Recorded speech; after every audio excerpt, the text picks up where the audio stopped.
বাংলাদেশে অবস্থিত চীনা দূতাবাস রোববার রাতে জারি করা নির্দেশনায় বলেছে, চীনা নাগরিকদের বিদেশি বিবাহ সম্পর্কিত আইন কঠোরভাবে অনুসরণ করা উচিত, অবৈধ ম্যাচমেকিং এজেন্টদের এড়িয়ে চলা উচিত এবং ছোট ভিডিও প্ল্যাটফর্মে ক্রস ডেটিং কন্টেন্টের মাধ্যমে বিভ্রান্ত না হওয়া উচিত।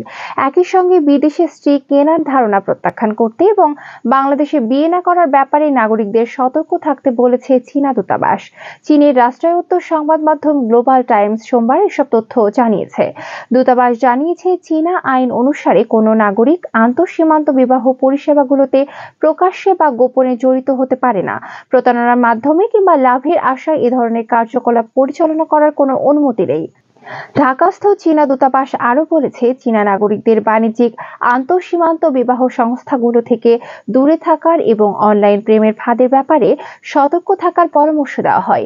এরই মধ্যে যারা এ ধরনের ফাঁদের শিকার হয়েছেন, অবিলম্বে তাদের চীনের জননিরাপত্তা কর্তৃপক্ষকে অবহিত করা উচিত।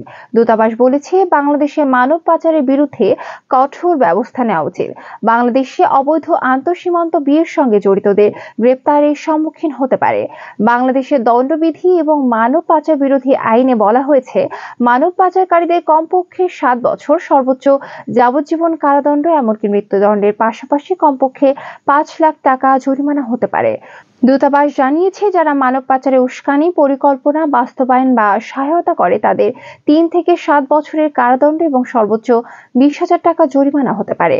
চীনা দূতাবাস তাদের নাগরিকদের সতর্ক করে বলেছে, বাংলাদেশে বিচারিক প্রক্রিয়া প্রায়শই দীর্ঘ হয়।